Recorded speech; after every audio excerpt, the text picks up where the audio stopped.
looking at changing the wax filter on concealed in canal hearing aids. Here are some stops. I've taken one out already for ease of access. This is a battery operated concealed in canal hearing aid, and this is a rechargeable one.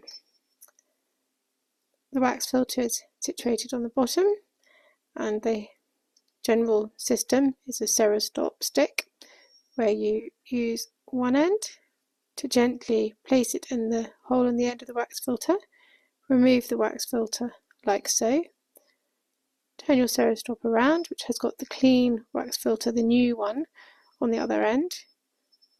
Just pop that in there, gently remove it, and there you go.